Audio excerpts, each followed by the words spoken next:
Preciso te atualizar também sobre Abel Ferreira, falando sobre as chances do Palmeiras no Super Mundial de Clubes. Quero também fazer uma comparação entre Vitor Roque e Rian Francisco, centroavantes de Palmeiras e São Paulo, além das últimas do mercado, bastidores, finanças e muito mais. Fala aí pessoal, sou Jorge Nicola, bem-vindos a mais um vídeo do canal, sempre bom ter vocês por aqui. Sem perder tempo, pedir para deixar like, se inscrever no canal e ativar as notificações. Hora de falar sobre o Palmeiras. Abel Ferreira explicou quais as chances de o Verdão se sagrar campeão do Super Mundial de Clubes.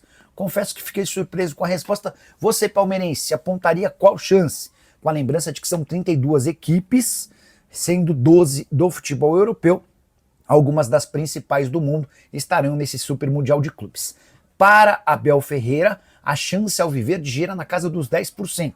Isso equivale a dizer, de modo grosseiro, que de cada 10 participações do Palmeiras no Super Mundial, o Palmeiras venceria uma. A frase do Abel foi a seguinte, abre aspas, é verdade que teremos 10% de hipótese de poder ganhar esse Mundial. Pois bem, vamos lutar por esses 10%, começando com o nosso primeiro foco em passar da fase de grupos, só para lembrar que o Palmeiras está no grupo A, ao lado do Porto, do Al-Ahly do Egito e também do Inter Miami de Lionel Messi. O Abel ainda disse, abre aspas, há duas coisas que nós temos que fazer. A primeira é competir, a segunda é desfrutar de uma oportunidade que, por mérito próprio, nós conquistamos. Use o espaço para comentário para apontar qual o percentual de chance do Palmeiras e dos clubes brasileiros no Super Mundial de Clubes. Combinado? Hora de falar sobre o Palmeiras com uma comparação frustrante. Vitor Roque, contratado como o reforço mais caro do futebol brasileiro em todos os tempos, negociação de 155 milhões de reais, já tem 11 partidas pelo Verdão sem qualquer gol. Foram 715 minutos em campo, 8 jogos como titular, 3 na condição de reserva. Além desses 155 milhões investidos juntos ao Barcelona, ainda há o salário na casa dos 2 milhões de reais por mês. A comparação é com o Rian Francisco, centroavante recém-promovido da base no São Paulo. Salário de 45 mil reais mensais. Custo muito próximo do zero, afinal de contas o São Paulo pegou esse menino das categorias de base em Cotia. Pois saibam que o Rian Francisco, na atual temporada, em apenas 7 jogos pelo time profissional, já conta com 2 gols marcados, um contra o Ceará, que garantiu o empate no Castelão, outro contra a Portuguesa, que garantiu a vitória diante da Lusa no Campeonato Paulista. Com uma observação ainda mais importante, o Rian Francisco marcou 2 gols em apenas 173 minutos em campo. Ele tem sido muito mais reserva do que titular, foi titular em apenas 2 oportunidades na atual temporada, jogou outras 5 partidas entrando na reta final dos jogos. Ou seja, Rian Francisco em 7 jogos e 173 minutos marcou 2 gols, o Vitor Roque em 11 partidas e 715 minutos ainda não conseguiu balançar as redes. Importante destacar que o Vitor Roque tem enorme potencial e eu ainda acho que vai dar a volta por cima, mas precisamos registrar que o início do centroavante é dos piores, ele não tem conseguido ser efetivo e a pergunta que eu quero deixar para você é, Vitor Roque vai dar certo no Palmeiras? O investimento foi acertado? Vou dar minha opinião, ainda acho que é possível ver o Vitor Roque de outros tempos, mas tem muita gente que começou a duvidar. Só para completar em relação ao Verdão, o Palmeiras renovou o contrato de Luiz, centroavante, atacante da base, não dá para dizer que é centroavante, né? Também já fez jogos pelo time principal, tinha contrato até dezembro de 2028 e esse vínculo foi estendido até dezembro de 2029, tudo para que o seu salário pudesse ser aumentado, evitando qualquer chance de pagamento da multa rescisória em cenário nacional. Quero fazer uma comparação assustadora para santistas, corintianos e são paulinos em relação ao Palmeiras. O Verdão foi o único entre os 4 grandes de São Paulo a fechar com um superávit em 2024. E os números são gritantes. Enquanto o Palmeiras teve um superávit de 198 milhões de reais, e por superávit entenda que sobraram quase 200 milhões de reais entre gastos e receitas, no São Paulo, no Corinthians e no Santos existiu prejuízo. São Paulo registrou um déficit de 287 milhões de reais, Corinthians registrou um déficit de 181 milhões de reais, enquanto o Santos ficou no vermelho em 105 milhões de reais. Se você somar os prejuízos dos 3 grandes, chega-se a um incrível número de 574 milhões de reais. mais de R$500 bilhão no vermelho para 3 clubes gigantes que só veem suas dívidas aumentarem. Enquanto isso, o Palmeiras foi capaz de uma arrecadação total de R$1,2 bilhão e de um superávit de quase 200 milhões graças a vendas de atletas revelados nas categorias de base. Só para completar em relação ao Verdão, repercussão muito negativa da última decisão da presidente Leila Pereira, que decidiu aumentar os preços dos títulos para sócios do clube. Clube social nada a ver com o futebol. O título individual, que custava 15 mil, passa a custar agora 35 mil reais. E se você quiser ser sócio do Palmeiras e colocar toda a sua família, o título familiar, que era de 20 mil reais, saltou para 50 mil reais. E você, o que pensa sobre todos os números que eu contei? Fala, Bel, tudo bem? Olá. Boa noite. Prazer estar falando com você mais uma vez. Na última vez que o Palmeiras esteve aqui para enfrentar o Fortaleza, o Everton tocou num assunto que eu considerei muito relevante, né? Comparando, por exemplo, jogar na altitude, uma realidade, por exemplo, para clubes da Libertadores, da Sul-Americana, e jogar aqui na Arena Castelão, muito quente, muito abafado. Queria que se você concorda, né, de fato, com as declarações do Everton, se logo abaixo, né, digamos, uma escala de hierarquia de dificuldade, jogar na altitude ou jogar aqui na Arena Castelão. E queria que você falasse também, num intervalo muito curto, de aproximadamente 10 dias, você enfrentou Ceará e Fortaleza. Qual foi a diferença de preparação, de característica do time do Vojvoda para hoje característica do time do Léo Condé, claro, considerando as circunstâncias de que hoje era uma partida eliminatória, né, 180 minutos, contra o Fortaleza valia 3 pontos. Boa pergunta. Primeiro dizer-te que o tempo de viagem para La Paz e para Fortaleza é o mesmo. Para terem uma noção, o tempo de viagem para La Paz, de São Paulo, para Fortaleza, é exatamente o mesmo. E depois tu tens que lidar com o adversário, e já vou falar, fizeste uma pergunta dos dois, do adversário, que já não perdi em casa aqui de agosto do ano passado, acho. Foi campeão cearense, certo? Acima disso, 2 dias de preparação só que nós tivemos, e o Ceará teve 3. Viagem em cima disto, e depois o lado do clima, que é extremamente difícil jogar aqui, porque vocês viram, não só nós, mas o nosso adversário que é daqui, que chega ao final do jogo sofrido porque lutaram, e é sempre muito difícil jogar aqui. E nós conseguimos, eu muitas vezes aqui ajusto a parte tática em função daquilo que é o desgaste físico dos atletas. Há uma preparação tática dentro do tempo disponível que nós temos para jogar em La Paz, para jogar em Fortaleza. Não quer dizer que nós já fiz isso aqui e perdemos, mas uma equipa extremamente competente, muito bem treinada. Apesar de não ser equipas com um modelo de jogo parecido, mas são equipas que dominam muito bem, cada uma a sua ideia. Uma equipa que tem ali um trio no meio campo, um número 5, um volante muito criativo, né? Onde rodam e trocam de posições e conseguem expor muitas vezes os 2 laterais ao mesmo tempo e empurrar o adversário para trás. O treinador do adversário meteu, como nós costumamos a dizer, a carne toda no assador para tentar fazer um golo com 2 centravantes e um falso ponta centravante, mas 2 equipas competentes, com 2 bons treinadores, um estrangeiro que é o Vojvoda e este que é brasileiro, que fez um trabalho espetacular. Já subiu o Ceará, o ano passado, há 2 anos, já tinha subido também outra equipa. É sempre muito difícil jogar aqui, passamos muitas dificuldades. O adversário encostou-nos atrás, houve ali um ou outro período na segunda parte que conseguimos ter bola mais do que tudo para respirar e descansar, para depois ter discernimento para tomar boas decisões, mas é sempre um sofrimento vir jogar aqui por isso tudo. Adversário, viagem, clima.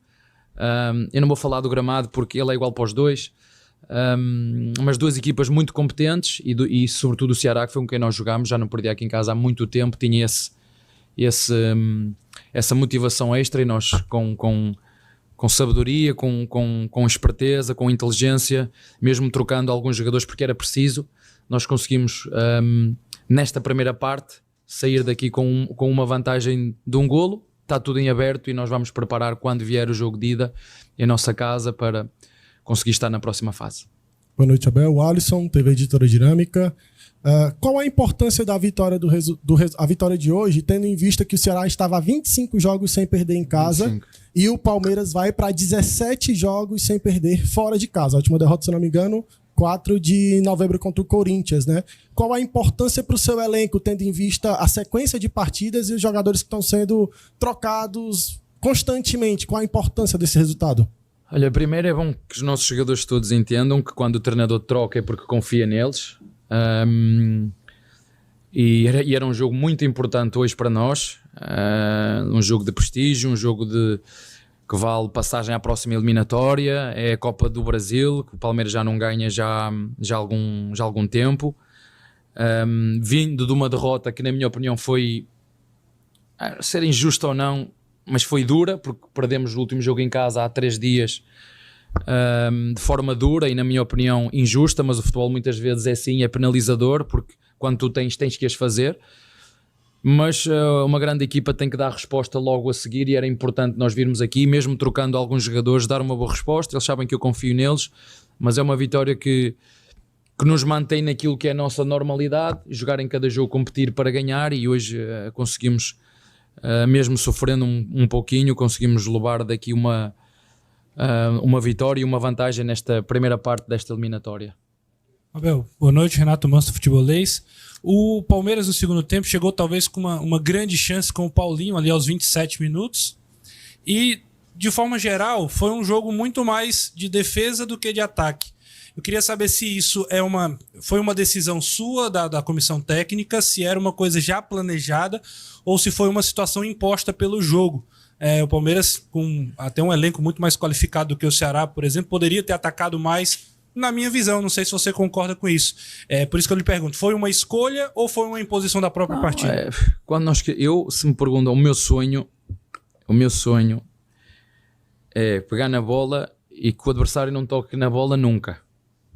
E a gente o põe ali direita, esquerda, direita, esquerda, direita, esquerda, sem tocar na bola. Mas é muito difícil, ainda para mais vindo jogar aqui no terreno deles, numa equipa que não perdia em casa há 25 jogos, para que tu saibas, né? Há 25 jogos, que foi campeã aqui do Cearense, uma equipa qualificada, uma equipa motivada, e jogando contra o Palmeiras, neste clima nós sabíamos, eu não conheço, mas tu és daqui, podes-me ajudar, eu posso estar enganado, como muitas vezes estou, eu não me lembro de ver nenhuma equipa vir aqui, nem no Ceará, nem em Fortaleza, encostá-los nas cordas e andar o jogo todo a fazer-os correr, eu não me lembro. Portanto, eu quero que os meus jogadores façam isso, eu quero que os meus jogadores tenham bola. Viram aqueles períodos da segunda parte nós conseguimos trocar ali? Temos ali 10... Eu queria que eles fizessem isso o jogo todo, porque se nós tivermos bola não vamos correr atrás deles. Só que infelizmente do outro lado está uma equipa com um bom treinador, está uma equipa que tem a mesma vontade que nós, está uma equipa que se prepara. Se me perguntas, sim, o Palmeiras tem um elenco mais qualificado tecnicamente, mas isso por si só não é um fator só que vai... Tens a parte técnica, tens a parte tática, tens a parte mental e tens a parte física. E na minha opinião, hoje, acho que nos igualamos na parte tática, na parte técnica também nos igualamos, na parte física eu acho que o adversário foi melhor que nós. E sobretudo porque está habituado a jogar aqui. Sim, há um lado estratégico também em função daquilo que é a parte do clima e vir jogar aqui, que nós ao longo do tempo fomos aprendendo, mas essa eu não te posso dizer, senão estou a dar uma parte daquilo que nós fazemos, mas em La Paz houve um lado estratégico que às vezes funciona e que às vezes não funciona, porque também já perdemos aqui. Boa noite, Abel. Olá. Joyce Rodrigues, Portal Futebol Cearense. Você vem de uma sequência grande de jogos fora de casa, né? Você teve uma sequência de 3 jogos, Inter, Fortaleza e Bolívar, e você conseguiu ganhar esses jogos. Você inicia agora uma nova sequência de jogos fora de casa, Ceará, você vai jogar contra o Vasco e vai jogar contra o Cerro Porteño. Você vem conseguindo conquistar as vitórias fora de casa, conseguindo impor. Ao que você acredita essa imposição do seu time fora de casa? Não, nós procuramos, quer em casa, quer fora, que manter um padrão similar, mas nós sabemos que quando jogamos fora os adversários têm a energia dos seus torcedores, como vocês viram aqui hoje, que puxa, que empurra, e essa energia é vital para ajudar uma equipa, mas a verdade é que este ano temos temos conseguido bons resultados fora de casa. Em casa andamos um bocadinho mais oscilantes. Primeiro jogo que empatámos com o Botafogo, e que se calhar esse jogo, na minha opinião, merecíamos perder, e nós empatámos com o Botafogo. E neste jogo com o Bahia, depois de analisar o jogo, depois de ver as oportunidades que criamos, não merecíamos ter perdido. Acho que foi demasiado penalizador por aquilo que criamos. Acho que o empate já seria um bocado injusto, mas o futebol é assim. Não sei explicar. Nós preparamos os jogos da mesma maneira, e como eu vos digo muitas vezes, seja onde for, seja contra quem for, joguem jogar para ganhar. Essa é a nossa filosofia, e é isso que nós procuramos fazer em todos os jogos. Umas vezes vai dar para ganhar, outras não. É assim que funciona. Boa noite, Abel. Prazer falar com você. Robson Nogueira, da Rádio Bate Fundo Esportivo. Você deve estar de saco cheio de tanto ouvir essa pergunta, mas eu não posso deixar de fazer. A CBF continua procurando um técnico para a seleção brasileira. Se de repente você recebeu o convite, você aceita o desafio? Sim ou não? E por quê? Olha, eu acho que eu já disse isto publicamente.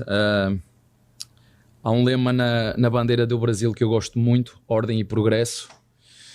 E eu já estou aqui há fazer 5 anos no Brasil, e é algo que eu me identifico muito aqui no Palmeiras.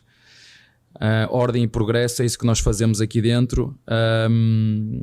Claro que é uma honra ver o teu nome associado a uma das melhores seleções do mundo, mas eu acho que também é claro e sabido para todos: tenho contrato com o clube, o meu foco é total e absoluto com os meus jogadores, o meu compromisso é total e absoluto com o Palmeiras, e não te posso dizer muito mais nada do que isto. E pronto, é isto. Fala família Alviverde. Tô chegando com uma tonelada de notícia do Verdão e, hoje, a parada é séria. O atacante Vitor Roque virou alvo de crítica pesada lá da Europa. E o motivo? A seca de gols com a camisa do Palmeiras. O jornal espanhol AS não pegou leve e disparou contra o desempenho do nosso camisa 9. Mas será que a crítica é justa? Será que o Roque tá mesmo devendo?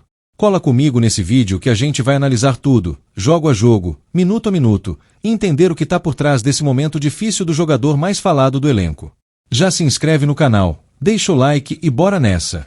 Não foi qualquer site, não foi qualquer comentário de rede social. A crítica veio pesada e direto do jornal AS, um dos mais tradicionais da Espanha. Eles soltaram o verbo e cravaram: Vitor Roque não dá sinais de melhora. Segundo a publicação, o atacante passou despercebido na partida contra o Ceará pela Copa do Brasil, onde jogou por 67 minutos e foi substituído no segundo tempo sem deixar nenhuma marca relevante. É o tipo de manchete que machuca, ainda mais vindo de fora, onde a expectativa em torno do ex-Barcelona sempre foi alta. Mas o que tem realmente acontecido com Roque? Vamos aos números frios. Desde que chegou ao Palmeiras, Vitor Roque jogou 12 partidas, foi titular em 9 delas e já acumula 782 minutos em campo. E até agora, nenhum gol. É uma seca incômoda, ainda mais para um jogador que chegou com status de estrela internacional. Para piorar, somando os jogos antes da chegada ao Verdão, já são 20 partidas sem balançar as redes. Isso mesmo, 20 jogos. E apesar de já ter até feito alguns gols anulados, oficialmente, o último gol válido do atacante foi ainda em janeiro deste ano, pelo Betis, num jogo onde o time levou uma goleada de 5-1 do Barcelona. Pesado, né? Enquanto isso, quem vem segurando a bronca no ataque são os outros nomes do elenco. Contra o Ceará, por exemplo, quem garantiu a vitória foi Gustavo Gomes, nosso zagueiro artilheiro, que mostrou mais uma vez como se faz. E isso levanta um questionamento natural. Até quando o Roque vai seguir sendo titular? A pressão interna vai aumentando, a torcida começa a questionar, e até o próprio jogador sente. Futebol é confiança, e no caso do Vitor, ela parece estar sendo drenada a cada minuto em campo sem resultado. A diretoria do Palmeiras tem sido cautelosa. Sabe que se trata de um investimento grande, de um talento que já mostrou muito potencial e que pode render no futuro. Mas o torcedor, naturalmente, é imediatista. Quer ver gol, quer ver entrega, quer ver resultado. Ainda mais com a camisa 9 do Verdão, que já foi vestida por tantos ídolos. E quando a cobrança vem até de fora do país, o ambiente pesa ainda mais. Roque precisa de respaldo, mas também de atitude dentro de campo. A camisa é pesada, e o momento exige resposta. Mas calma aí, torcedor.